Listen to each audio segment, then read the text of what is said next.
Hey, somebody told me, you know why the kids are saying 6, 7?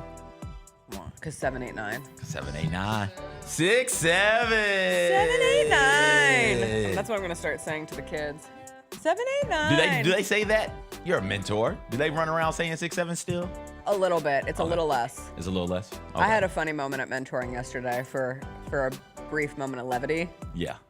We were doing this whole show is a moment of levity. What are you talking about? We were doing a pledge wall, like teaching the kids to build community. What do you do in a community to make an impact, to make a lasting impact? Like, I pledge to pick up trash. I pledge to be kind to people. I pledge to whatever. You know, your least favorite like thing. My favorite sticky note, because they like wrote it on a sticky note and then put it up on the wall. I pledge to not be musty. Come on, man. And I said, that is a service to everybody. Listen, you don't even have to tell me. That sounds like a middle school age girl. It is. Yep, because they're mean. Oh, they're so mean. I'd hate to be one of their teachers. Oh, my gosh. I would hate to be one of their teachers. I don't know.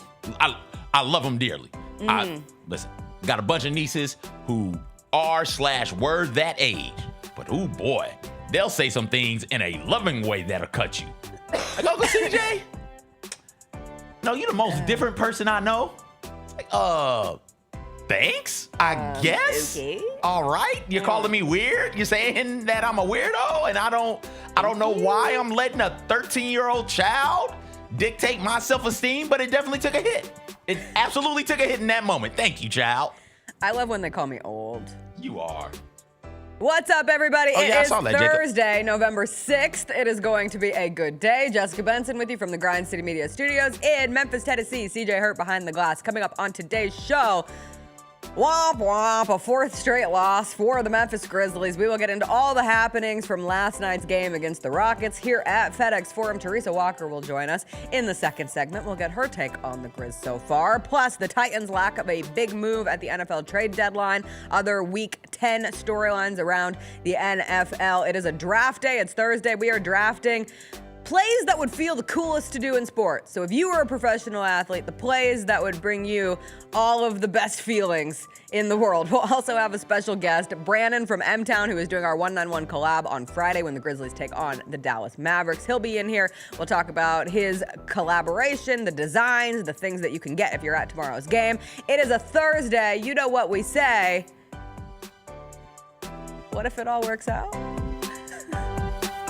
What if it all works out? So dejected. The nose. 191 Collabs, presented by Pinnacle Financial Partners, brings Grizz Nation hyper-local Grizz gear from Memphis designers. The next drop is the top-notch collection from proud Memphian Brandon Hobbs and his clothing brand M-Town Merch. The homage to Memphis culture, classic sportswear, and elevated street style is only available at the Grizzlies Den on Friday, November 7th when the Grizzlies host the Dallas Mavericks. Get your tickets today at grizzlies.com/tickets or visit the FedEx Forum box office. Kroger shoppers and Grizz fans. Want exclusive last-minute discounted ticket deals texted straight to you? Sign up with the new Kroger Buzzer Beater deal. Fans can sign up by texting Grizz to 636-479 or visit your local Kroger store in the Delta Division and scan the QR code. By signing up, you agree to receive recurring automated promotional and personalized marketing text messages from the Memphis Grizzlies. Consent is not a condition of any purchase. Message frequency varies. Message and data rates may apply. Southland Casino Hotel is helping you navigate to Santa. Win your share of over $550,000 in free play and a brand new Lincoln. Here Comes Santa takes flight on Saturday, November 1st, when you can begin earning entries. And don't forget the grand finale drawings on Saturday, November 29th and Saturday, December 27th to win a share of over $40,000 in free play or a brand new Lincoln. Win big during Here Comes Santa, only at Southland Casino Hotel. It's early, but top 4 in win shares per 48 minutes in the NBA right now, Cedric Coward is in that group. Do you want to know who else is in it? Who? Victor Wembanyama, Luka Doncic, and Giannis Antetokounmpo. I like that company. That means the American player with the highest win share per 48 minutes, Grizz rookie Cedric Coward. The Gary Parrish Show, live on weekdays at 10 a.m. on YouTube at Grind City Media and the official Grind City Media app.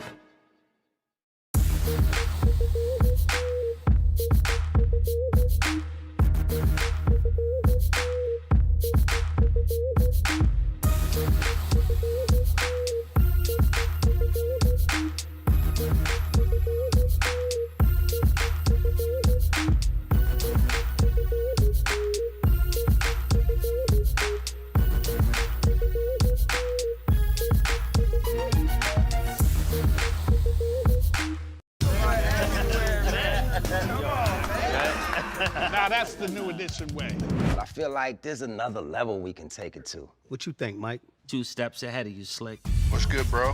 What you doing, man? I'm in. Woman, you don't even know what I'm getting ready to ask you. Here's the vision. All 3 of us on the same stage every night. Gonna be crazy. No barriers, no separation. It'll be like 9 kings and a queen. The next level starts now.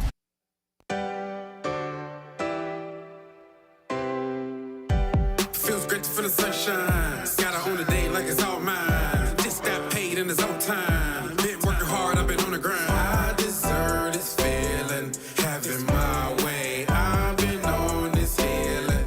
This is my day. The sun's out. Ay, let's have a little fun now. Ay, I wanna let it all out. Ay, that's what it's all about. Ay, ay, 'cause I deserve this feeling of having my way. I deserve this healing. This is my day.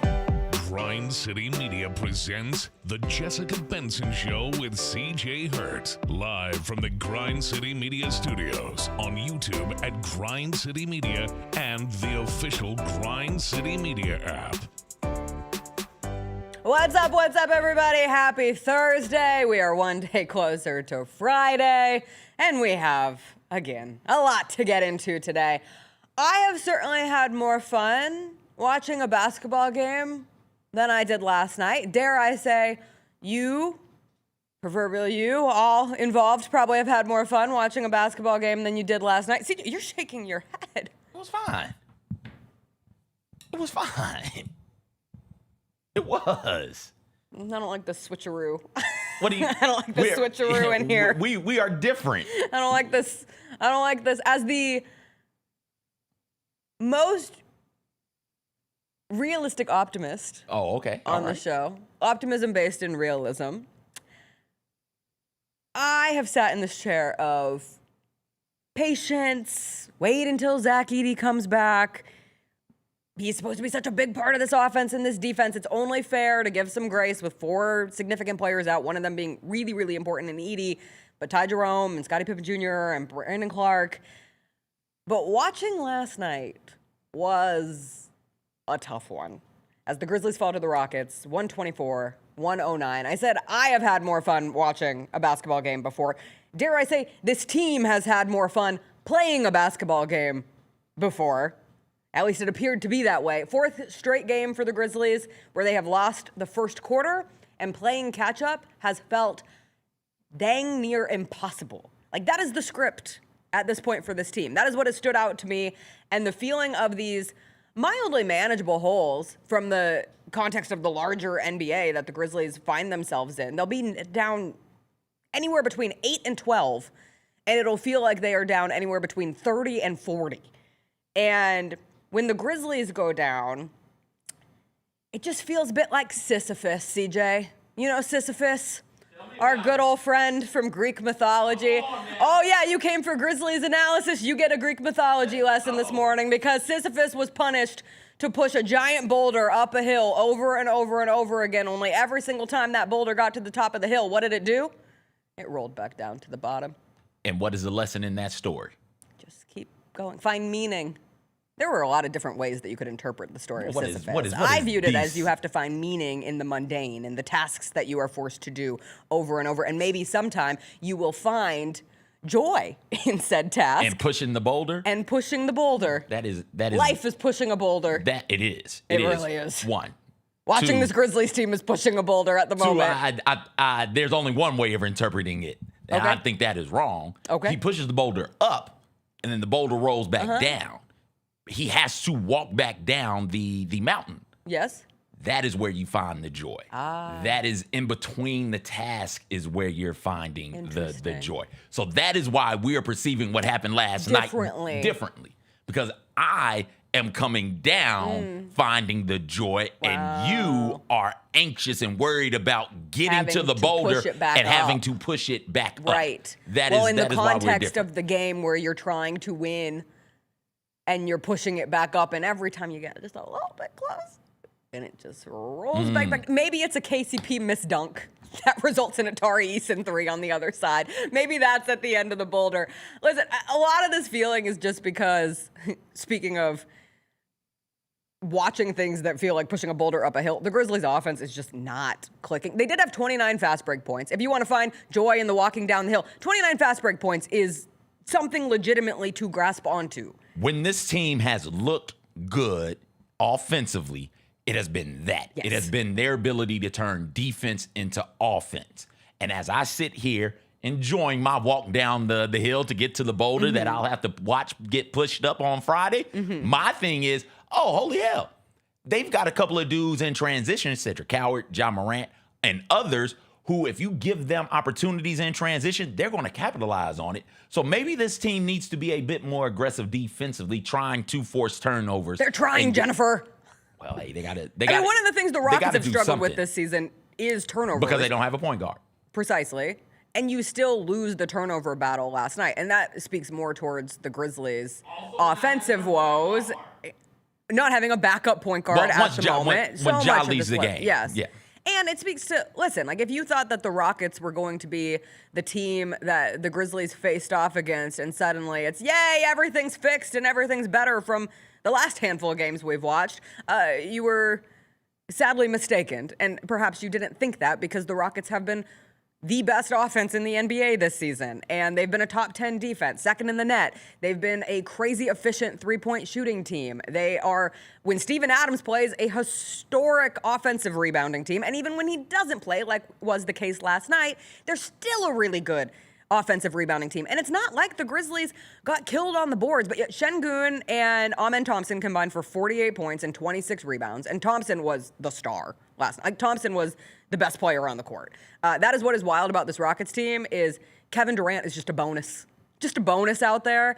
And people have been pointing out Ja Morant's shooting percentages over the last 2 games, or the last 3 games, actually. I think it's 28% from the field, 5% from 3. The turnovers are up. A part of that is because he's had to face the Thompson twins.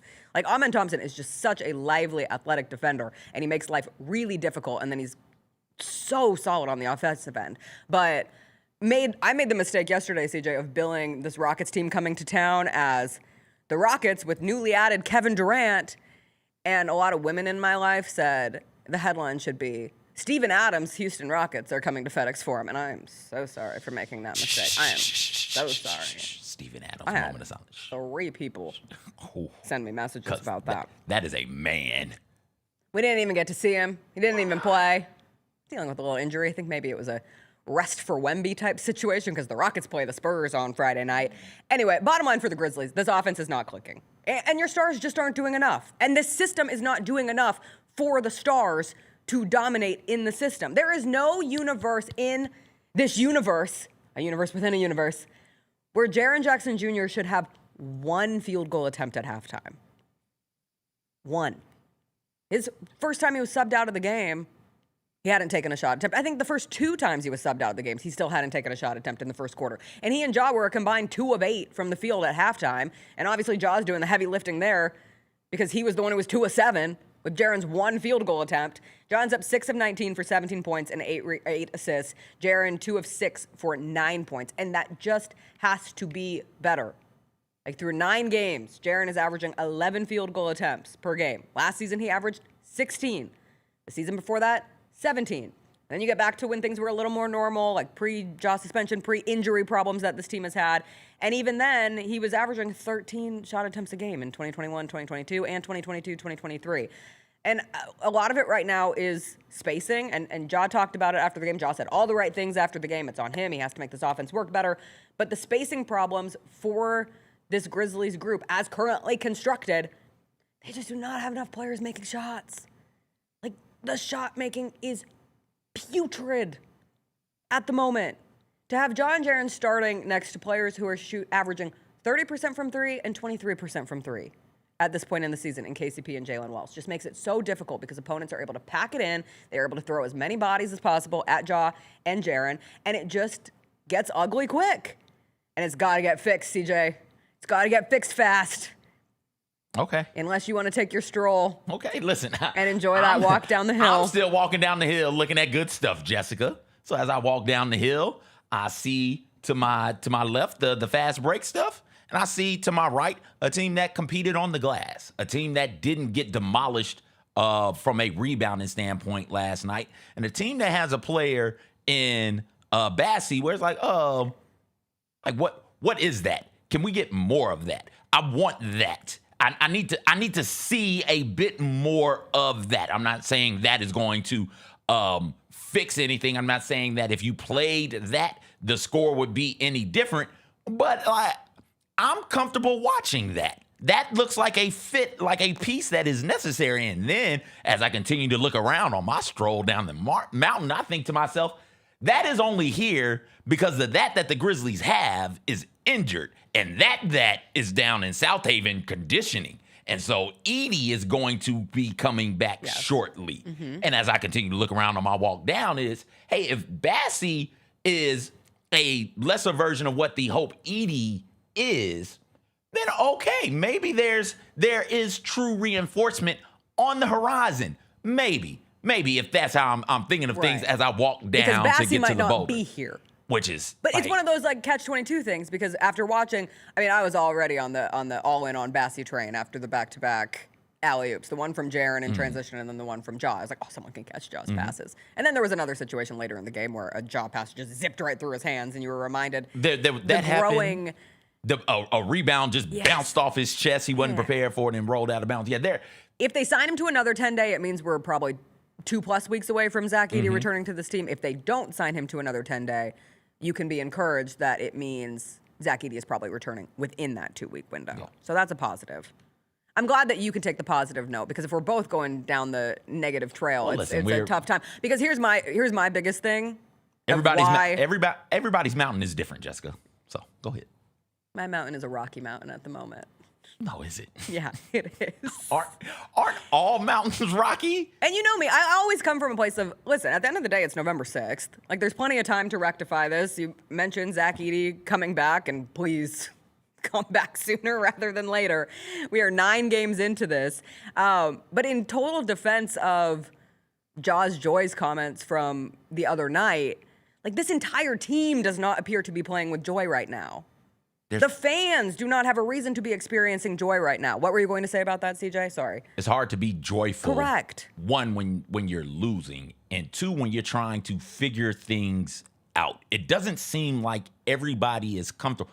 Honestly, doesn't seem, just from the eyeball test, it doesn't seem like anybody is comfortable in this offense. It seems like a lot of people are trying to think their way through what they're supposed to be doing and how they're supposed to be doing it, and then where they can go to get the shots that they want to get. Like there's a lack of familiarity, it seems like, when watching them only 7-8 games in, where it is, they aren't fully comfortable with what is going on offensively. And I think that plays some to why Jaren and Ja aren't playing as well as we've seen them in the past, and why Jaren in particular isn't taking as many shots. He's used to things being run specifically for him, and it's hard to run things for somebody in this type of a system where the ball has to move around and everybody's touching it, 1. And then 2, it's hard to run things for him when, like you said, you got dudes who are supposed to be able to shoot threes just not making them. Well, and even last night, and it was brought up after the game too, like they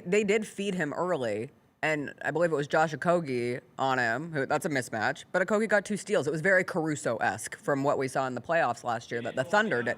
Get into it, get under him, get the steal, get back out. And then it's like you get afraid. And that's a natural reaction. If something doesn't work twice in a row, you're more inclined to say, ooh, I'm going to take a pause from trying that again. I think you bring up a perfect point of the discomfort. And as someone who is constantly accused of having an RBF, and for people who know what an RBF is, it's a resting, you know what face. I get that a lot. It's a concentration face. Like when I have that face out in public, it's because I'm concentrating. I'm thinking really deeply about something.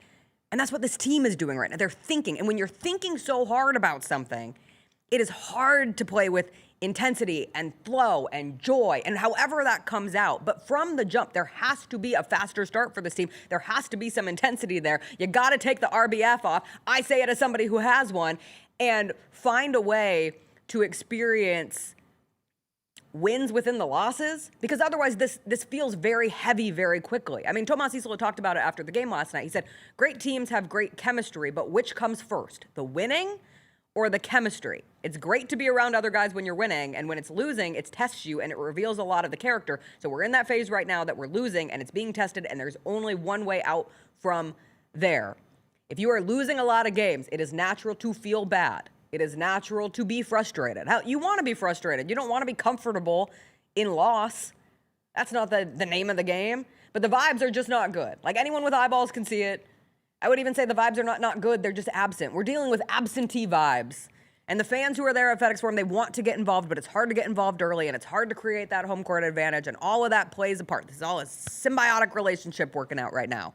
But the Grizzlies have another 2 games at home, one against the Dallas Mavericks, who lost last night to the Pelicans, another against the Oklahoma City Thunder, who are undefeated no more after losing to the Portland Trailblazers last night. The Thunder were down 20 when I went to sleep. And I woke up and saw the Trailblazers came back and beat them.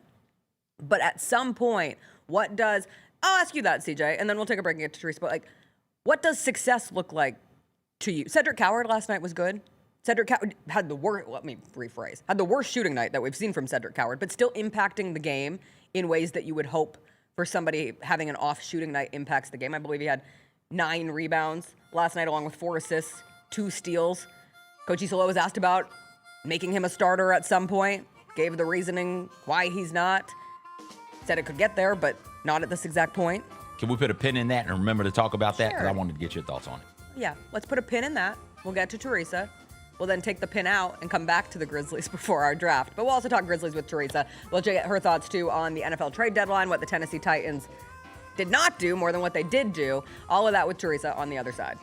You were supposed to ask me a question. You didn't even let me answer the question. Yeah, and then the music started playing. It threw me off. Oh.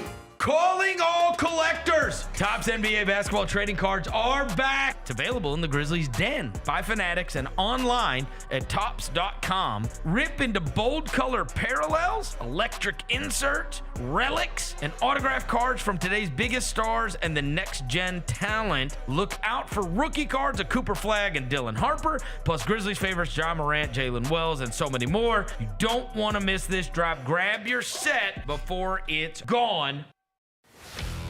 Let's face it, there's a lot of trash talk in basketball, but the great teams let their performance do the talking.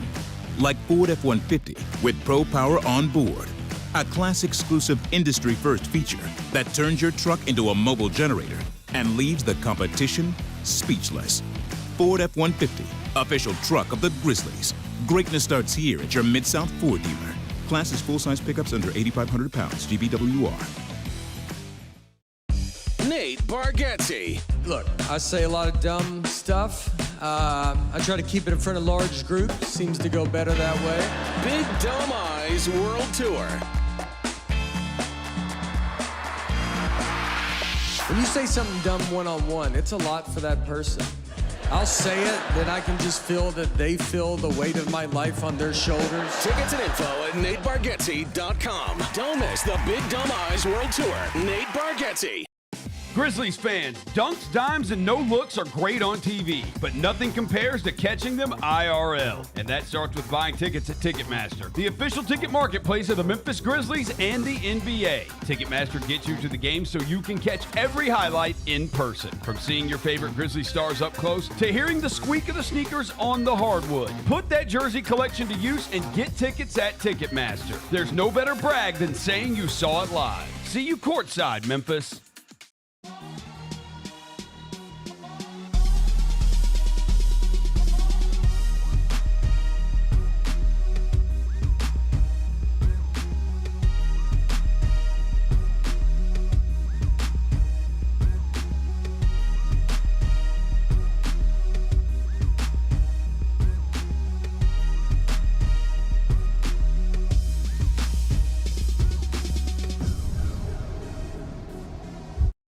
Check this out. Last season in the NBA, there were 139 40-point games. We're like 5 days in, 6 days in, and we have had 16 already. It is on pace for over 300 40-point games. Holy crap. Sheesh. That would be the pace. Yeah. The Chris Vernon Show, live on weekdays at noon on YouTube at Grind City Media and the official Grind City Media app.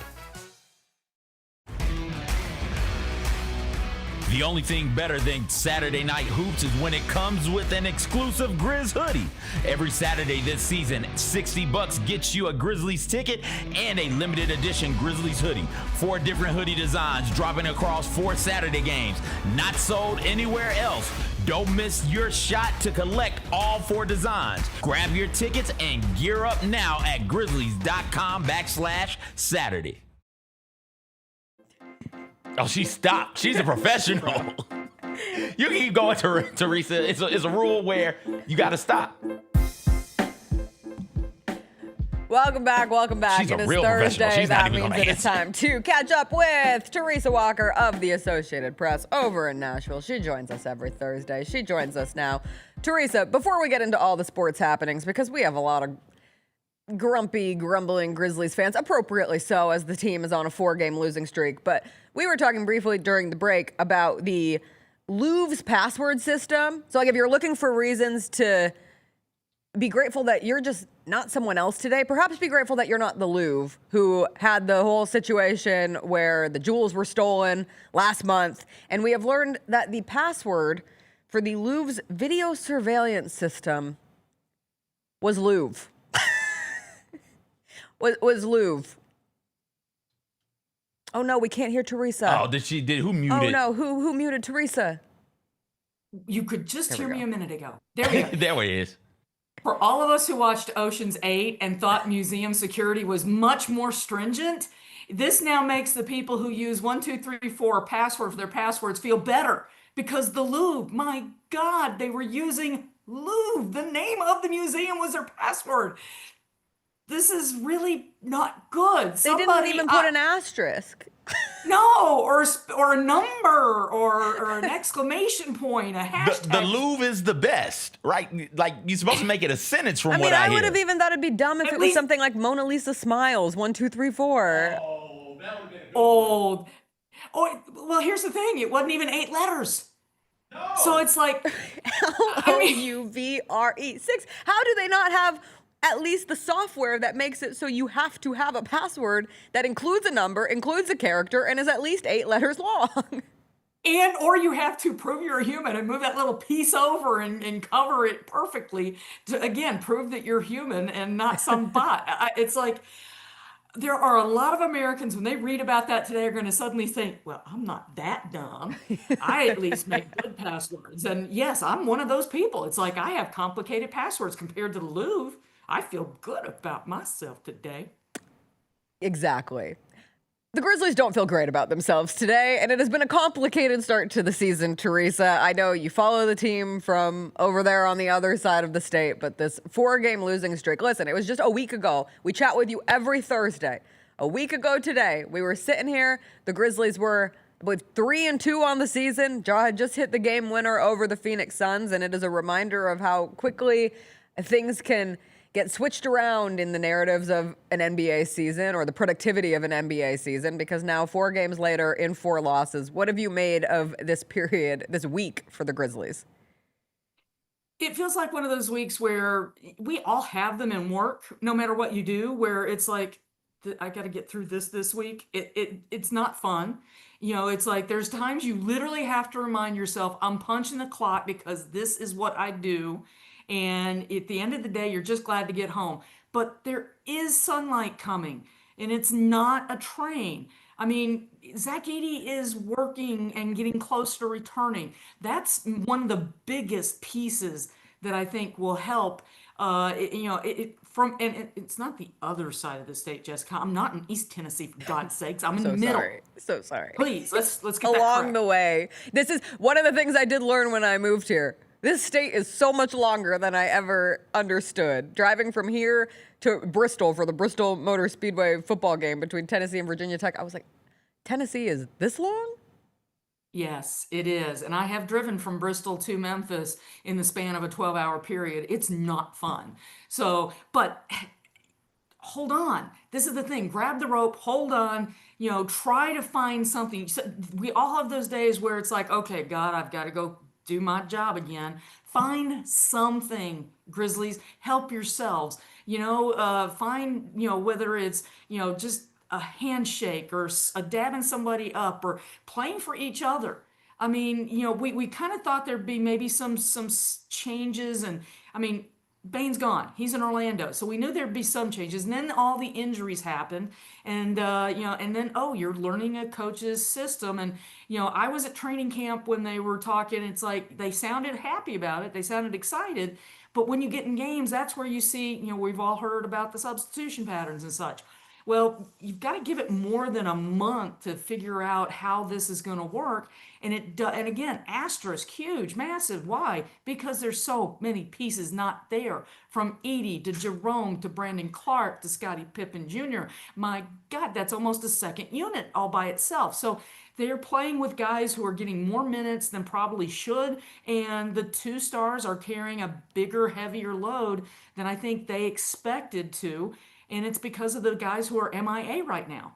And it's everybody learning something new, too. I think you bring up a good point there. Like John Jaren, even if you were prepared to carry that bigger load, it is in a system that is still getting worked out. And there is a natural frustration that comes with learning something complicated, learning something new, learning something that doesn't fit naturally. I think that's a very human experience to understand. Absolutely, Jess. And think about this, guys, that, they've been in the league for more than a minute now. And it's because, they have a rhythm built up. I mean, you go into your job, okay, I've got to do X, Y, and Z before I do this. They've got a circadian rhythm when it comes to, okay, I've gone 6-7 minutes. Now I'm going to go take a breather on the bench. And now, the coach is doing some things differently. And it is jarring to the system. It's like, wait, I've got to go do this, and we're doing it that way. And human nature, it does take a while to adapt to change.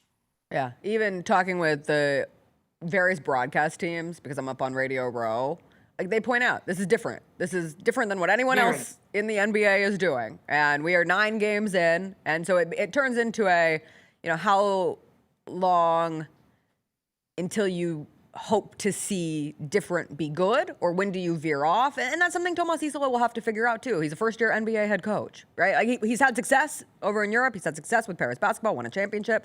But part of learning how to be a head coach in the NBA is knowing when to jump off something, knowing when to adjust with something, whatever that number of games is when you have enough. And we'll go back to the data points of the Taylor Jenkins era. But when you have those data points, and at that period, you start making some changes. I know it's frustrating in the meantime. I know over in Middle Tennessee, or on that side of whatever it is, in Nashville, things have been frustrating for the Titans, Teresa. It's been a frustrating time for Team Tennessee with the professional sports.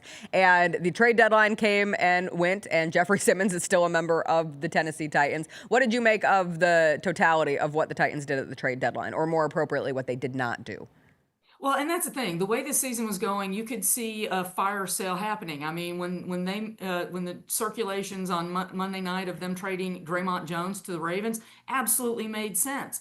He's a guy who had 4.5 sacks in the last 4 games. They got a 5th conditional. If he gets 2 more sacks and the Ravens go to the playoffs, which, Lamar's back, that's a flip that's been switched. They should be able to get up into the 4th. And now they've got 9 picks. A couple of those they sent picks with and got one back that was higher. We got the GM yesterday, Mike Berganzi, and he talked almost 30 minutes and explained some of the thought processes. Sees Jeffrey Simmons as a cornerstone of this team. He didn't name off a bunch. Cam Ward, Jeffrey Simmons, and then there's some others. But he mentioned, they've got like 13 rookies around this team, including IR right now. So it's like, this is very much, this is the rebuild that when Titan fans thought the Ken Wisenhunt era of 14-15 was bad, no, this is taking it back. They are off on the worst start since 1994 when they were the Houston Oilers, and it was in the nascent days of the salary cap era, and they were going through it. So, that was when Jeff Fisher got promoted as interim late in that season. They lost 14 of their first 15 games that season. And that's where we feel like, he was asked to assess Cam Ward, and he's like, he is a rookie quarterback playing for a team that took him at number 1 overall.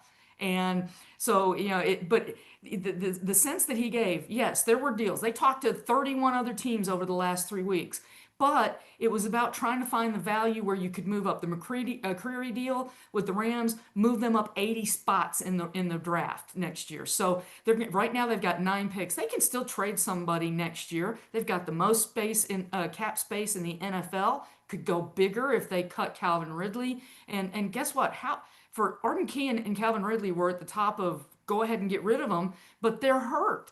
Who's going to buy a pig in a poke when you don't know if that's, how hurt are they? So, a pig in a poke. Pig in a poke. It's a bag. You've never heard of that? That's an East Tennessee thing. A poke is a bag. Okay. But the pig is in the poke. So the And pig used to come with the poke.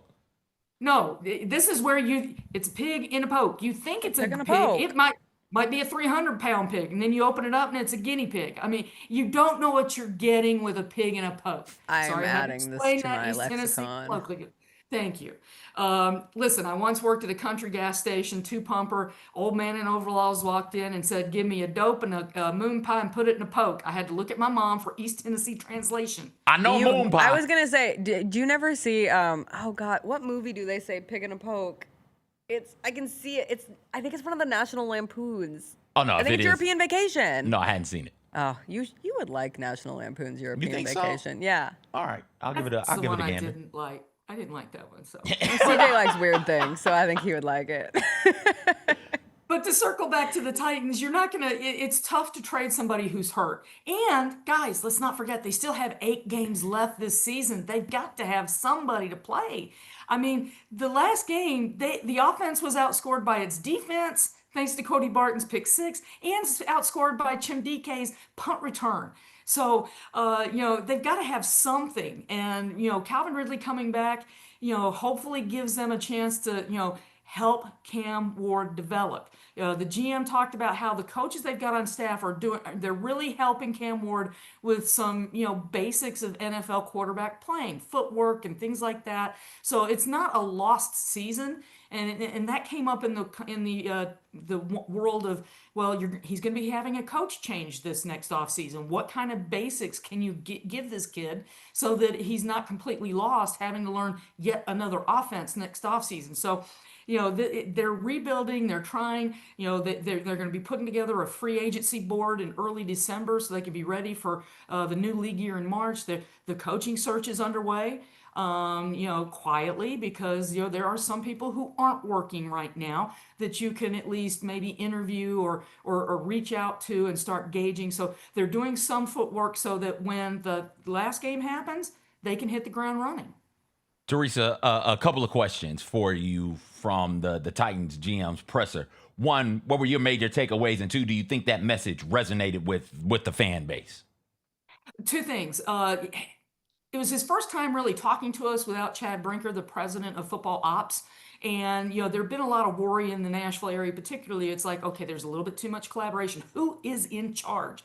And Mike Bergonzi, with his availability yesterday, I think laid it was like a calming blanket went over the fan base because all the feedback I've heard and because of his answers. I mean, he talked to us for almost 28 minutes, and it was, did he answer all the questions? No. He didn't tell us did Dallas offer what they got, what they gave the Jets for Quinnen Williams? Did they offer you that? No, he didn't go into specifics like that, which of course people would have loved, but he gave firm answers as concrete as he could, and I think it was a reassuring moment for a fan base that's like, what are we doing here? Because there's been so many firings. So I think it was good, but let's face it, his rookies that he drafted are doing well. So from Cam Ward to DK to Gunnar Helm, I like that kid's hands. I want to see them get the ball to their tight ends more. But it's like, and Kevin Winston's a safety that I think we're going to see more down the stretch. So it was very calming, very receptive, and everybody I've heard from media to fans who are listening, loved what they heard yesterday because at least they've got confidence. And he talked about building a culture. The first trade in September, people were like, why, when you're trying to draft and develop, do you trade a guy in Jarvis Brownlee in his second year? And he's like, we're trying to fit culture. When guys walked into Kansas City, they saw some guy named Pat Mahomes and Travis Kelce, saw them working and knew what the level was that you had to do. We're trying to create a culture in Tennessee And, as one thing is we've seen in Memphis, cultures can come and go, and it's up to the next group to build that. And, and with the changes there, with Bain now and Orlando, I think that, sometimes teams, because of who you've got, can adjust more. The Titans are in a situation where there's 2 guys left from the drafts between 2019 and 2022. Jeff Simmons, safety Imani Hooker, who got an extension started this year. They don't have a lot of cornerstones right now. They've got, and the people around them, I'm not even sure I'd call them bricks if you're building a house. Teresa, one of the positives this season has been DK. What has made him such a joy to watch and made him one of the more dynamic return men in the NFL? 4.34 speed. I mean, and he's got Bones Fossil as special teams coordinator, and whatever they do this next offseason with a new coach, if I'm the front office, I'm like, consider keeping this guy as your special teams coordinator because it's working. He's leading the league in all-purpose yards. He's got, I looked it up on Monday, he's got like the 4th longest touch or kickoff return, and he's in the top 5 now for punt returns. He finally got in the end zone on Sunday, and he attacks. He makes quick decisions to take advantage of his speed. I mean, he started up and then it was like, whoops, let's go to the right and up that sideline, and it's blink and you've missed him. So that is one of the very brightest spots, I think, on this team is what he is bringing to the return game. And let's not forget, a week ago, he had 7 catches for 93 yards. And I think that defenses are like, well, we're not going to let that kid beat us this week. And the problem is, you didn't have some of the other guys step up enough. Teresa, the Titans reportedly not willing to do business with the Patriots, according to, okay. If somebody, let's just, we'd all have problems with exes, but when it comes down to business, I mean, I have exes, they don't exist anymore. And you can see that it makes a great story, doesn't it? But here's the other part. It's all about business in the NFL. If you're going to offer me what I want for somebody, we'll make a deal. I don't care if you're the devil. We're going to make a deal. But guess what? Don't think you're going to come lowball me and take somebody just because you think I'm having a fire sale. And just because, so it's one of those things that sometimes short lines can be drawn. Doesn't always mean it's really point A to point B. Yeah, I think we've gotten... And maybe it's just because of the attachment of the Patriot side of things, because Bill Belichick has allowed pettiness to deal with business, with how he has handled being at North Carolina and not having Patriot scouts come, and North Carolina not posting Patriots highlights as it pertains to Drake May and all the things. So I feel like it connected this through line that gave that report yesterday extra credence, even though it has nothing to do with this situation. Exactly. And what Bill Belichick's doing, it's not business. It's more along the lines of pettiness, because it's like, I'm not going to do anything that promotes them. Well, I'm sorry, but this is a situation where Titans are trying to get draft picks. They're trying to improve so they can speed up this rebuild as fast as possible with more picks, and then get better picks when you've got more picks. But guess what? If my former one-time fiance showed up and offered me a great deal on something I was selling, if it's the top offer, I'm taking it. But guess what? Sometimes your ex will put some stuff out there just to muddy the waters. I mean, payback is what? We all know. And, sometimes... We have filled in the blank with the B word twice today. But it's all drama, baby. It's all drama. Thanks for clearing it up for us, Teresa. We are sending you consensual heart hands, as always. We appreciate you joining us every Thursday. We will see you next week. That is Teresa Walker. You can always find her latest at The Associated Press. We will take a quick break. We'll come back. CJ had a question that we put a pin in. Coach Iselo's comments on Cedric Coward, the starter, or not starter, more apropos. So we'll get into that. We will also be drafting the best plays that give you a good feeling. Plays that give you a good feeling in sports, be it a dunk or a diving catch or whatever that is for you. Be sure to vote in the chat which of these plays gives you the best feeling right now. Dunking on someone, 37% of the vote. We'll come back. We'll do the draft. Also, 191 collabs coming up after a quick break.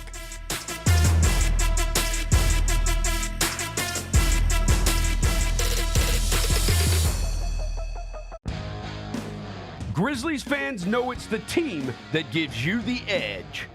Big River Steel does too. And much like the Grizzlies have recruited legendary talent, we want you to be part of our team. Are you ready to be part of something legendary?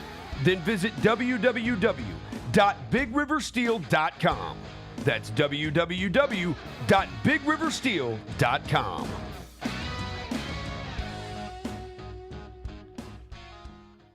Kroger shoppers and Grizz fans. Want exclusive last-minute discounted ticket deals texted straight to you? Sign up with the new Kroger Buzzer Beater deal. Fans can sign up by texting Grizz to 636-479 or visit your local Kroger store in the Delta Division and scan the QR code. By signing up, you agree to receive recurring automated promotional and personalized marketing text messages from the Memphis Grizzlies. Consent is not a condition of any purchase. Message frequency varies. Message and data rates may apply. Thanks for showing up, Memphis. Nothing beats catching your Grizzlies IRL, and nobody knows that better than you. So next time you want to hit up a game, Ticketmaster's got your back with tickets to every upcoming matchup. Whether you're catching the Grizzlies at home or on the road, you'll find tickets at Ticketmaster, the official ticket marketplace of the Memphis Grizzlies and the NBA. Keep putting that jersey collection to use and get Grizzlies tickets today. There's no better brag than saying you saw it live. See you courtside again soon, Memphis. It's early, but top 4 in win shares per 48 minutes in the NBA right now. Cedric Coward is in that group. Do you want to know who else is in it? Who? Victor Wembanyama, Luka Doncic, and Giannis Antetokounmpo. I like that company. That means the American player with the highest win share per 48 minutes, Grizz rookie Cedric Coward. The Gary Parrish Show, live on weekdays at 10 a.m. on YouTube at Grind City Media and the official Grind City Media app.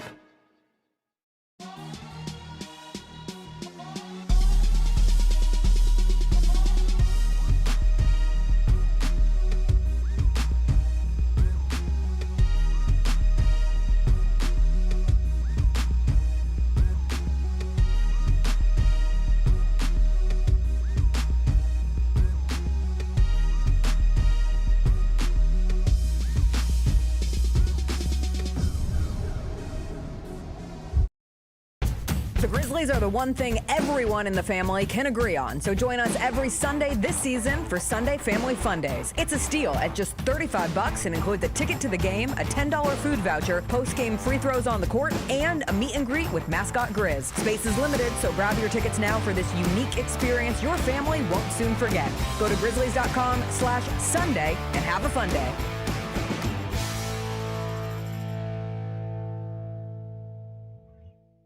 Calling all collectors! Topps NBA basketball trading cards are back. It's available in the Grizzlies Den by Fanatics and online at Topps.com. Rip into bold color parallels, electric inserts, relics, And autographed cards from today's biggest stars and the next-gen talent. Look out for rookie cards of Cooper Flagg and Dylan Harper, plus Grizzlies favorites John Morant, Jalen Wells, and so many more. You don't want to miss this drop. Grab your set before it's gone.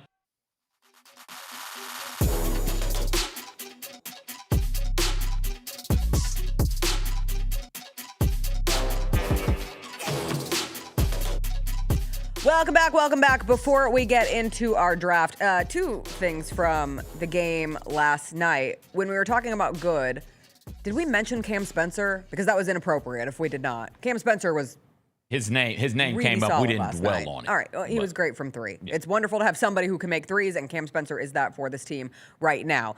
Much was made about Tomas Isola's comments about Cedric Coward being considered to join the starting lineup before the game. DeMichael Cole asked him that question in the pregame media availability and cited the best net ratings for the Grizzlies this season, the lineups with the best net ratings. The majority of them involve Cedric Coward. So any idea of putting him into the starting lineup, and Coach Isola said, of course, you always give that consideration. We think about that with all our players. We try not to optimize for any individual player. What we try to do is build those lineups for the whole 48 minutes. A lot of times it doesn't make sense to have, for example, all of your best on-ball creators in the same lineup. I think Cedric Coward's done an unbelievable job for us as a rookie, especially the poise he's played with coming off the bench, the productivity. Every time he has stepped off the court, he has given us a spark on the court, and we feel like that has suited him very well up to this point. Also, his minutes have been steadily going up because of his overall impact. I think that's the more important thing than who is starting, who is not, just how those minutes are allocated. And that's a very natural take from a coach. It doesn't matter who starts, it matters who finishes. I'm saying from me sitting right here, for a team that has really struggled to start games, I would love to see Cedric Coward in the starting lineup, just to switch it up, just to see if it works, just to see if it gives something different, because for 4 straight games, this team has found itself down after the first quarter. And as we talked about in the beginning, when you're pushing it back up the mountain, it's really hard for them to overcome these deficits that they're finding themselves in. And if it changes a level of intensity, a level of competitiveness early on, that is nothing but a win. And it is a testament to how Cedric Coward has continued to progress in his young rookie season. I understand wanting to make changes to try and insert more rebounding or more athleticism or hell, more life, more three-point shooting, whatever you want to insert into a lineup, I understand. But I don't want folks to get so lost in the hope of what a change would mean to start believing some of these outcomes would be different. Like, I don't think it matters too much who the four-man, we're on four-man lineups in the chat. I don't think it matters too much who the four-man lineup is. I don't think it matters too much from a wins-loss standpoint whether or not Cedric Coward is a starter or not. So for me, what I'm looking at as it pertains to that is, hey, what is going on with the growth and the development of that player right there? Because he's young, he's a rookie. That's what matters also. Wins and losses matters the most. Yep. You have to do what is necessary to win as much as possible. I'm saying for me, I don't think putting him in the starting lineup is going to equate to more wins, but it may affect his development. So which of these things is going to help him develop the most and the best this season? I think right now, having him coming off of the bench absolutely helps do that. Now, there will come a time, because especially if he continues to play the way that he's been playing really, really well. Yes. There will come a time when you look around and say, okay, we got to put this dude in there. And he will have earned it, and he's honestly probably earned it right now, more because of there's no three-point shooting with your starting lineup of Wells and KCP. Yeah. But like, there will come a time where he just has to get in there. You also, from a confidence standpoint, because I'm assuming one of those two is absolutely coming out of the starting lineup, I'm assuming you don't want to hurt Wells' confidence. That's my guess on this. You want to say, hey, we still believe in you. We got you. Keep rolling. Keep playing. You've got this. But at a certain point, it will happen. It will happen. And Wells played within himself last night. I thought from the jump, I think it was the first points of the game for the Grizzlies. He got the ball on the three-point line, saw an open lane, took one dribble, got into a mid-range shot, and made it. And I was like, great, see the ball go in the bucket. And he was 3 of 3 last night. He only took 1 3. Like, trying to find your rhythm back. But yes, there is more long-term investment, certainly, in Jalen Wells and in the development of him. You've got 2 players who need to grow and develop. Yeah. And so that is Guess also what? a You need thought. 3. One of them just hasn't played yet. Who? Zach Edey. He's a second-year player, too. I'm talking about, like, perimeter dudes. Okay, I'm sorry. I'm talking wings. But yes, you're right. I'm just reminding people the youth on this team and the expectations that has been placed on very young players on this team. Just a constant reminder. They are young. They are young people. Jalen Wells is visiting Le Bonheur later today. I'll bet he's Shout out Jalen Wells. he's gonna crush it. I was like, you couldn't ask for a better person. Who's obviously his foundation with the kids has been so excellent, and just there's always a concern, right, when a team is on a losing streak and you have an appearance, and it's like, oh, are they going to be in a bad mood? I have no doubts that Jalen Wells will be excellent with the children. We're going to be excellent in our draft. Let's go ahead, fire up the draft, fire up the whatever thing is going to help us decide who picks first as CJ and I draft. Which plays in sports give you the best feeling? We are turkeys, CJ. Okay. We are turkeys. How fitting, the football helmet, because I'm telling you right now, most of my plays are going to be football. I tried to give variety. Variety is the spice of life. I tried also. Oh, yeah, you're going to get I the first tried pick, and also. that's unfair. What? Because you're going to take the best football pick. I'm not. Because the most exciting thing, the thing that is the best thing you can do when playing a sport is dunk on somebody. Not just dunk. Not do a 360, not go in between the legs, not do one of these fancy smancy ducks. No. Mano-y-mano, putting the ball on somebody's head, letting your testicles bounce on their neck. Like, that is the best. Give me dunking on somebody. That's the clear one-on-one.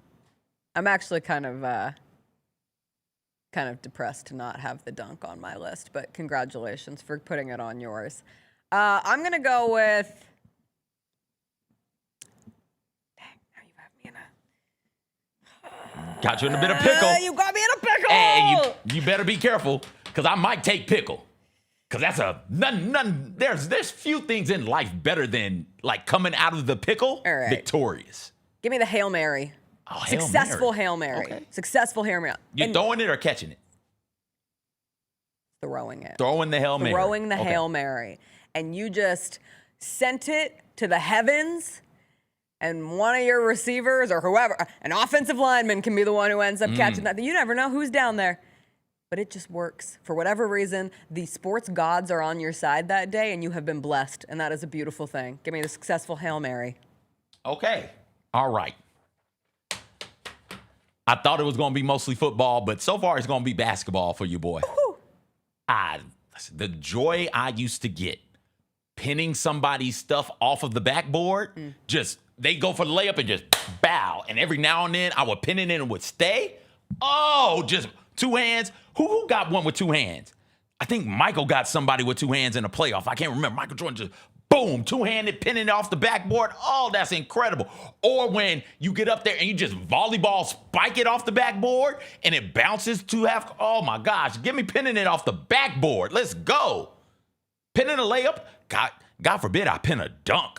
Like, oh, my goodness. I will happily take walk-off home run. Walk-off home run has to feel like sheer elation. Specifically thinking about that 18-inning game we just had, and I think it was the Freddie Freeman walk-off home run. Like, imagine just being you are the person to end it. Like, you, obviously, a game in its totality weighs up to a win or a loss. But in that moment, like, you are that dude. You are that dudette. You made it happen. I think a walk-off home run would feel spectacular. The crack of the bat, the sound of the crowd. Like, from an ASMR standpoint, it's probably the best sounding feeling in sports. And the home run is better than the just simple walk-off hit. Because the walk-off hit, you run to first base and then the celebration happens and then you go and you join it. But with the home run, because for whatever reason we like running around the bases, you hit the home run, you know you've won. You know you've won, and you can get the celebration to first, and then you get the celebration to second, and then you get the celebration really going on your way to third. The third base coach slaps you on the booty cheek, and you round third and go home, and it's a party all the way home. And you're like, oh, yeah, we're getting it. We're getting it. Also, people have gotten injured during walk-off home runs. That's how good a party it is. So that's a good pick. Yeah. That's a good pick. Thank you. I will stay in baseball. Okay. I will go in the park home run. That was great for you, boy.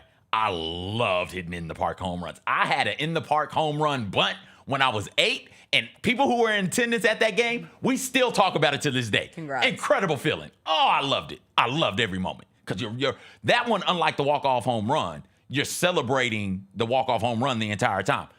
In the park run, you're just hauling ass. You're like, oh my gosh, I hope I can get to second. I hope I can get to third. And you round third and his eyes real big. There's the plate. Let me get to that. If I get to that, it's going to be a celebration. The turn up in the dugout is wild also. In the park home run. Give me a big dude touchdown. Oh. Both from the context of I'm picturing myself as 300 pounds, and I am the big dude rumbling, stumbling into the end zone for 6. But also, every single person who watches a big dude score a touchdown is having a good time. You have never not smiled watching a big man score a touchdown, doing things with his big body that he is not supposed to be able to do. It is like the giddiness of, oh, he's doing it, and we all get to watch it together and being on his team. I think even the opponent at that point, just tip of the cap. You got this one, big dog. You got this one. I love it. It's my favorite. I imagine the feeling of being in it. If it feels that good for us to watch it, it's got to feel so good for that guy. Yeah. As soon as the big dude gets his hand on the football, you're like, oh, please get there. Please get there. Who was the big dude whose sister was a dancer for Taylor Swift? I can't remember the football. I can't remember the game. It was Chief somebody. Yes. Big dude got the interception in the end zone. He ended up getting tackled at like the 30 or the 40 or whatever. And I was like, oh, please, big dude, please, with your big defensive tackle having ass, get all the way to the end zone for me. Just please. You could tell. Cameron Saunders. There we go. Yes. They get gassed at about the 40, and it's just the rhino from Jumanji, just running around, huffing, puffing, rumbling, bumbling, stumbling. And that's great. Right now, like Caden Proctor at Alabama. Yes. Come on, more of that. Get it. James Harrison in the Super Bowl, not a big dude, linebacker, but still a big dude. That pick six against the Cardinals, one of the best Super Bowl plays for me, because right around the 10, you're like, oh, he doesn't have it. He is gassed. Yes. He's done. That's a good one. That is a good one. I will take, and put this up here the way I'm saying it, Jacob, running through a mother effer's face. There's nothing better than that. Those three up there are better, but running through an MFer's face, man, that just leaves you giddy. Like I don't know if it's the concussion, the CTE talking to me or what, but there's a chill in my body as I run through an MF, after I run through it. Because you get there, and don't let it be on their sideline. Because I run through your face on your sideline, oh, I'm popping up talking so much S. Oh, my goodness. Just run, pads pop, and I'm still standing, and you're on the ground at my feet as I keep moving. Oh, that feeling is so good. I love that feeling. Man. Give me. That's a good one. It is. Okay. When's the last time you ran through a mother effer? Been a while. I mean, honestly, powder puff football. Like, it's been a while. No, we had like a sorority football game that I tried to run through. But then you're drunk on those. Oh my God. You're playing drunk sports and you think you can run through anybody. Spoiler, you cannot. Okay, set the next one up. You have a ball. That is 1.68 inches. You have a hole that is 4.25 inches. Balls and holes. Let's go. A hole in one. Yeah. If you hit a hole in one, you have defied all odds, because it is just something that should not happen from that far away, whatever the distance is on the hole. It is an incredible, incredible feat. And I dream of the day. I will probably never hit a hole in one. But if I did, I imagine it would be one of the greatest feelings of my life. Like, I could have a child, and if I had hit a hole in one, I'd be like, maybe this is the second best day of my life. I've been married. Everybody, the second best day of my life. Everybody gets married. Everybody has children. Not everybody does not hits hit a hole in one. Thank you. On an actual course. Hole in one is on my list, and I don't golf. But if it feels that good to hit a hole in one putting, I can't imagine the rush you get actually hitting a hole in one. I think people have great restraint in how they celebrate a hole in one. So I would run the whole course. Okay. All right, last pick here. Somebody in the chat, shout out Reddick, says hitting a nasty breakdance move at the Olympics. That is up there.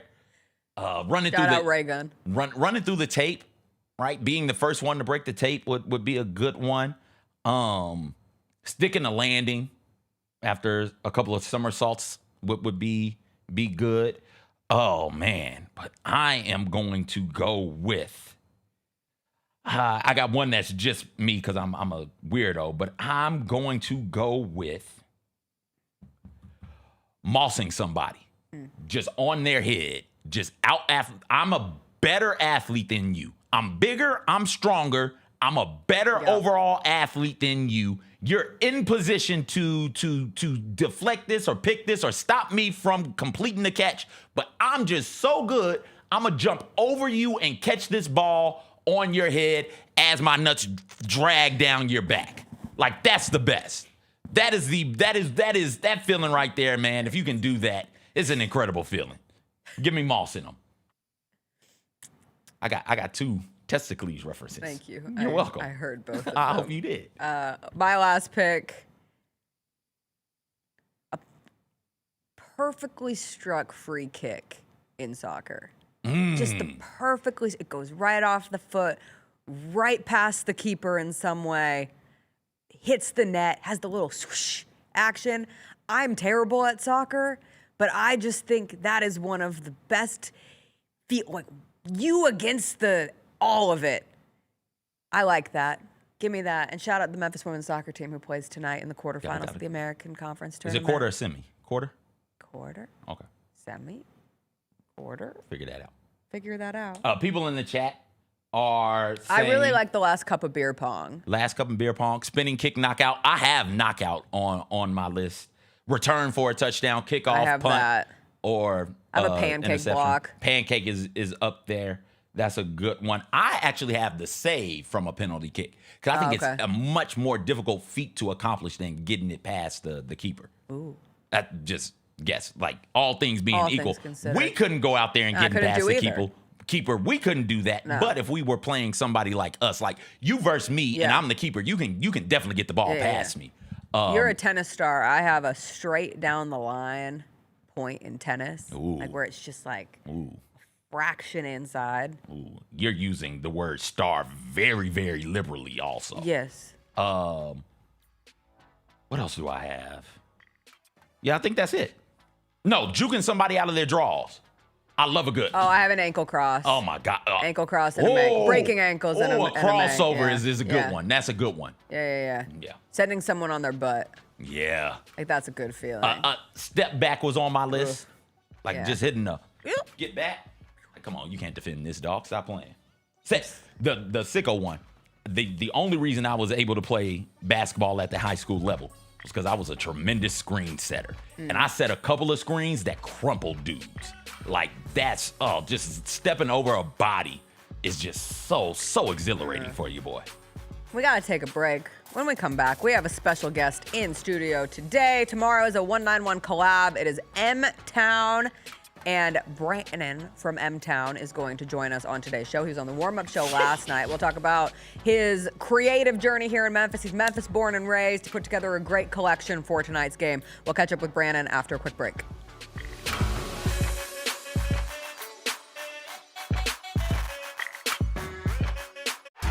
Watching the Grizzlies is easy with FanDuel Sports Network. If you have cable or satellite, you're all set. Find us on your channel lineup. You can also use your TV provider login to watch games on the FanDuel Sports Network app. No cable or satellite? Subscribe directly to FanDuel Sports Network online. You can also watch on Prime Video by adding a FanDuel Sports Network subscription. Not sure where to start? Visit FanDuelSportsNetwork.com to learn more. Now that's the new edition way. But I feel like there's another level we can take it to. What you think, Mike? 2 steps ahead of you, Slick. What's good, bro? What you doing, man? I'm in. Woman, you don't even know what I'm getting ready to ask you. Here's the vision. All three of us on the same stage every night. Gonna be crazy. No barriers, no separation. It'll be like 9 kings and a queen. The next level starts now. Thanks for showing up, Memphis. Nothing compares to catching your Grizzlies IRL. And that all starts with buying tickets at Ticketmaster, the official ticket marketplace of the Memphis Grizzlies and the NBA. Ticketmaster gets you to the game so you can catch every highlight. Put that jersey collection to use for the next game and get Grizzlies tickets at Ticketmaster. Whether they're here at FedEx Forum or on the road, Ticketmaster's got your back when it comes to scoring tickets. And there's no better brag than saying you saw it live. Jeff Dunham, artificial intelligence, his all-new tour. Jeff Dunham. You're the other white meat. How can you be so smart on one hand and so stupid on the other? Well, you're half of it. I realize I could have avoided all this years ago with one simple word. I do not. Silence! Don't miss a Memphis. Friday, April 10th, FedEx Forum. Tickets on sale Monday, September 29th at jeffdunham.com. Grizz Nation gets set for tip-off 1 hour before every Grizzlies home game with the warm-up show. Get the latest news, notes, and analysis live from courtside at FedEx Forum. Who's going to be the tougher team that rebounds and prevents second-chance opportunities? Join me, Lang Whitaker, along with Michael Wallace, Jessica Benson, and other personalities from Grind City Media, Memphis, and around the NBA. 1 hour before every home game, live at Grind City Media on X, YouTube, and the official Grind City Media mobile app. Sonic Radio. Welcome back to Sonic RNDIO. That spells radio with me, the CIO. This just in, the new Sonic $1.99 menu lets you build a crave-worthy meal for just $1.99 an item, whether that's a creamy shake, crispy tots, or a quarter-pound double cheeseburger. This just out. Ostriches. They're mean, not very cute, and in my opinion, way too big for a bird. Don't miss the Sonic Fun 99 menu. 5 items, always $1.99. Live free, eat Sonic. Tax not included. See menu for details.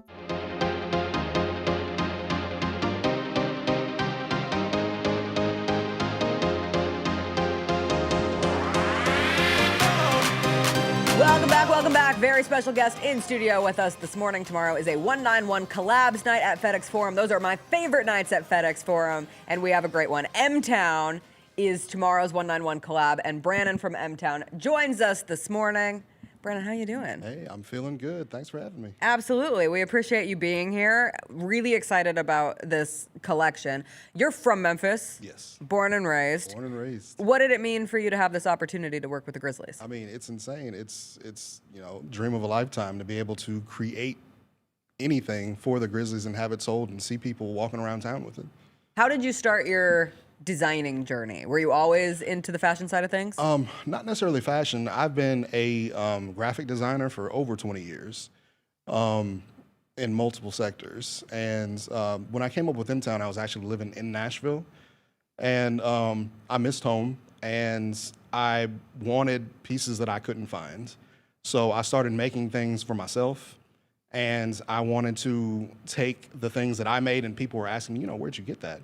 And I wanted to put it out there for the city. So when I moved back, I started M-Town, and it took off.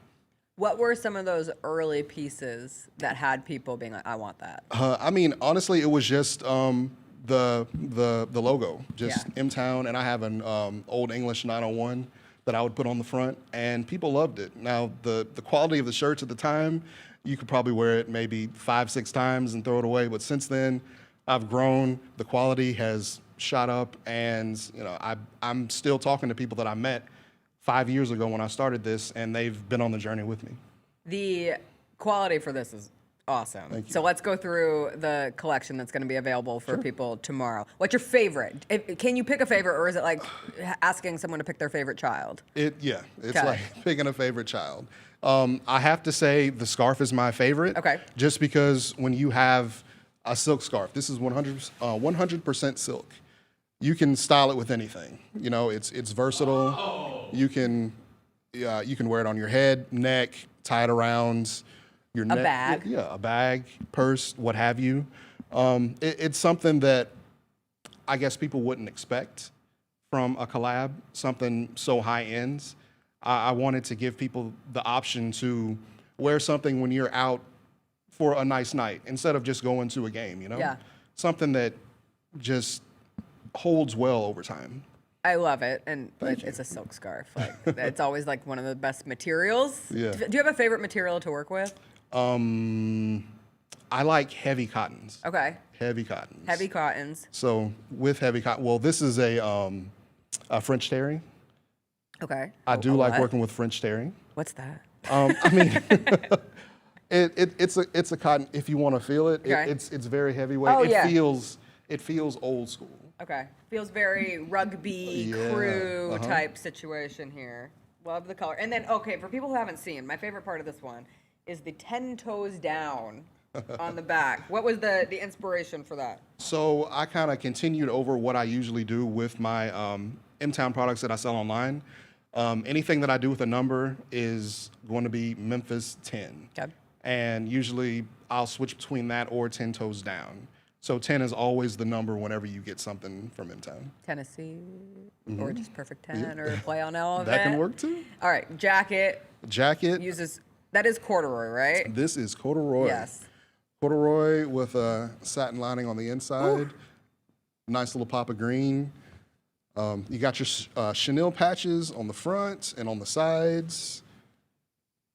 Awesome. Just a really old school feel that I was going for. Something 60s, 70s, Yeah. And then on the back, the big giant 901 Memphis 10. Memphis Grizzlies. The Memphis Grizzlies. And I have to call attention to the buttons. They do have Grizz claws on each one of the copper buttons. It's the details. It's the details. And I'm a sucker for a good tag or a patch. Okay. And I have an old school flag patch that you can enjoy. Where did you find yourself getting into patches? I'm curious. It's something that I've just always liked. You know, just little knick-knacky type stuff that I can put on anything. Yeah, because the details for these are so fun, and you could look at a piece once and realize you missed like 3 things within this collection. Are there any designers that you really find yourself trying to, not emulate per se, but drawing inspiration from? Not necessarily a designer in general. I take inspiration more so from just seeing older photos of classic sports paraphernalia. Okay. Just anything that's just something that looks weathered and worn in. Yeah. Something that, you know, will last a lifetime. Now, funny you asked that. One of the other main reasons that I started M-Town, my sister, she's 7 years older than me. When she went off to college back early 90s, I was still a kid, and she left one of her sweatshirts. It was an old Miami Hurricane sweatshirt with, you know, just the crazy font across the top. You got the pelican or what have you on the front. I loved it, and I kept it for years.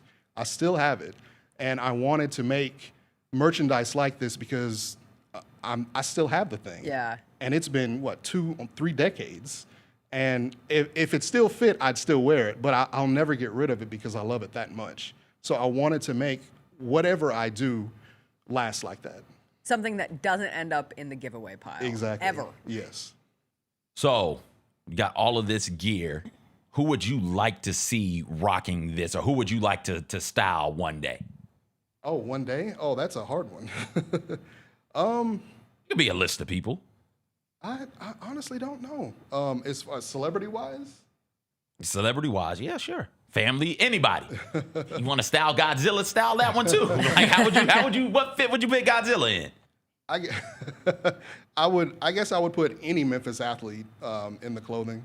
I would love to see, I'd say somebody like Zebo. You know, cool. He's a hometown favorite. I'd love to see Zebo rocking some of this stuff.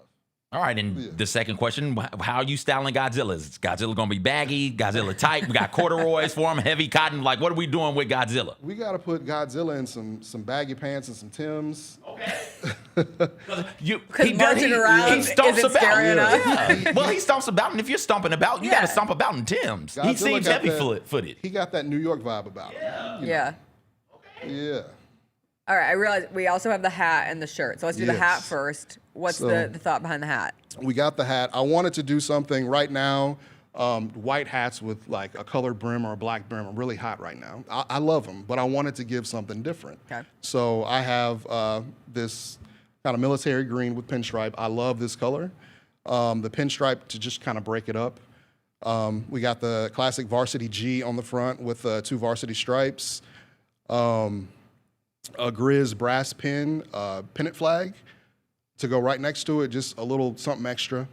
The M-Town and Grizz logo on the side, and then the patch for Grind City Memphis. And on the back, I had to go with a leather strap just to give it a little something extra, you know, just to put it up there. I don't want to hit you with a regular snapback. Can we get a look at the underside of the bill also? Oh, yes. So everything I do for M-Town, I always put my Old English 901 on the bottom. So I included that, and that little bit of red just kind of set it off. Is Army green one of the most underrated versatile colors? I think it is. I think you're right. Because I have this in a army green color, and I realized I can wear it with anything. Yeah. I just had this realization. So you're helping the people understand. What are your favorite colors to work with? Well, green and blue are my 2 favorite colors overall. Okay. Anytime that I can work with something pastel, I will.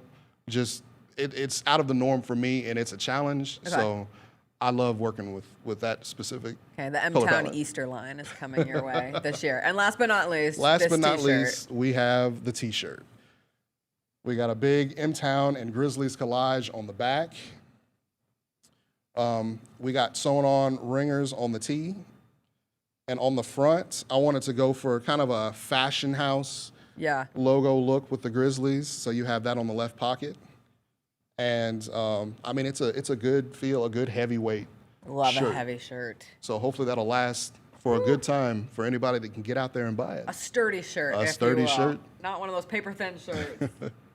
All right, the people in the chat so enamored by the Godzilla stomping about in the Timbs that they want more monsters. They want you to style more monsters, okay? They want to know how you style King Kong. King Kong. That's a bigger body, barrel-chested, big, strong Not the barrel physique. chest. You got to give him. You got to give him a jersey, no sleeves. Sleeveless. Okay. Sleeveless. Okay. You got to bring them guns out. All right. Yeah. Is he gonna wear pants? Cause he can stomp about without pants, cause he's just naked the whole movie. He gotta do the Bruce Banner Hulk ripped up. Oh, okay. I like that. Okay. Yeah. All right. Freddy Krueger. Freddy Krueger. Now Freddy's clean. Yeah. Freddie, you gotta put Freddie in this. Yes. Freddie will rock it. Freddie will rock it with the fedora. Okay. It's a good mix. Freddie's got the fashion. Next year when you do it. Next year when you do 191 collab on Speaking Into Existence, we need a Grizzlies fedora. Hey. All right. Oh, for the fedora wearers out there. Before I let you go, because truly 191 Collabs is one of my favorite things that we do, and it's so fun to see your designs and all the designs that we get throughout the year. This is such a creative hub of a city. Like, there's so much creativity happening here. And I was reading through your website, and just in your about section, you get to the end point where you say that we're an underdog city that's rough around the edges, but full of fight and vigor. We are known for calling out anyone who trash talks our beloved city, especially for bad-mouthing our sports teams, and that feels like an appropriate day for this. M-Town is taking that same raw, don't test me energy and putting it into our merchandise with love. Why is that your mission, and how does it represent just what you appreciate about the city? I have grown up watching the Tigers and then eventually the Grizzlies for so long. We don't get the credit we deserve on a national spotlight with major media. We've been at the cusp of so many championships, and we just couldn't get it done, whether it's refs or anybody, just not giving us the credit. We have so many players, high school players, college players, that get poached. Our coaches, obviously, get poached and taken elsewhere, and Memphis is never credited for, hey, this is a hub of talent, to where, we have all these SEC teams around us, but for some reason, Memphis is just kind of left out. Yeah. It angered me as a kid to where I would turn on the TV expecting to see a Tigers game, and I would see Vanderbilt against Kentucky. And back in the 90s, Vanderbilt. Yeah, back in the 90s, Vanderbilt and Kentucky, that was not a game you wanted to watch. Yeah. So it just lights a fire in me, just the fact that I want to see our city succeed with our sports teams, and we've been right there so many times, collegiately and at the professional level, but something always happens where, we just can't reach that mountaintop. And until we do, even after, I'm gonna still keep pushing. Hey, don't talk bad about my city. Hey, I'm gonna stay 10 toes for Memphis always. And you can still look fly as hell, even when things are going not always perfect, which is a perfect way to put a bow on this, because you got to be here tomorrow to get this. 191 Collabs, only available when you are in this building for Grizzlies Mavs tomorrow night. Thank you so much for joining us this morning. We're so excited for the M-Town collection. We will take a quick break here. We will come back, get this show wrapped up, and into the rest of our Thursday after a quick break. How you doing, Frankenstein's monster, and the bride? Let's put the scarf on Frankenstein. Scarf on Frankenstein? What's the bride getting? 191 Collabs, presented by Pinnacle Financial Partners, brings Grizz Nation hyper-local Grizz gear from Memphis designers. The next drop is the top-notch collection from proud Memphian Brannon and his clothing brand M-Town Merch. The homage to Memphis culture, classic sportswear, and elevated street style is only available at the Grizzlies Den on Friday, November 7th, when the Grizzlies host the Dallas Mavericks. Get your tickets today at grizzlies.com/tickets or visit the FedEx Forum box office. Kroger shoppers and Grizz fans. Want exclusive last-minute discounted ticket deals texted straight to you? Sign up with the new Kroger Buzzer Beater deal. Fans can sign up by texting Grizz to 636-479 or visit your local Kroger store in the Delta Division and scan the QR code. By signing up, you agree to receive recurring automated promotional and personalized marketing text messages from the Memphis Grizzlies. Consent is not a condition of any purchase. Message frequency varies. Message and data rates may apply. Southland Casino Hotel is helping you navigate to Santa. Win your share of over $550,000 in free play and a brand new Lincoln. Here Comes Santa takes flight on Saturday, November 1st, when you can begin earning entries. And don't forget the grand finale drawings on Saturday, November 29th and Saturday, December 27th to win a share of over $40,000 in free play or a brand new Lincoln. Win big during Here Comes Santa, only at Southland Casino Hotel. It's early, but top 4 in win shares per 48 minutes in the NBA right now. Cedric Coward is in that group. You want to know who else is in it? Who? Victor Wembanyama, Luka Doncic, and Giannis Antetokounmpo. I like that company. That means the American player with the highest win share per 48 minutes, Grizz rookie Cedric Coward. The Gary Parrish Show, live on weekdays at 10 a.m. on YouTube at Grind City Media and the official Grind City Media app.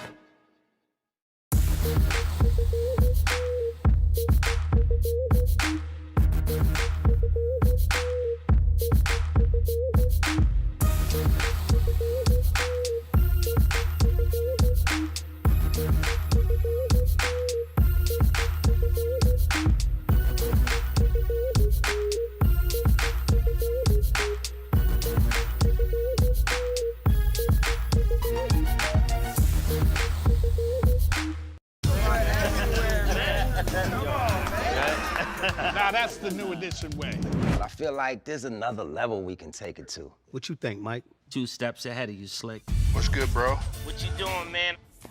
I'm in. Woman, you don't even know what I'm getting ready to ask you. Here's the vision. All 3 of us on the same stage every night. Gonna be crazy. No barriers, no separation.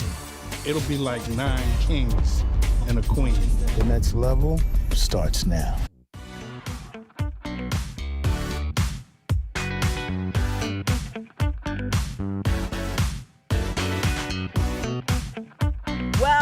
Welcome back. We are here to wrap up today's show.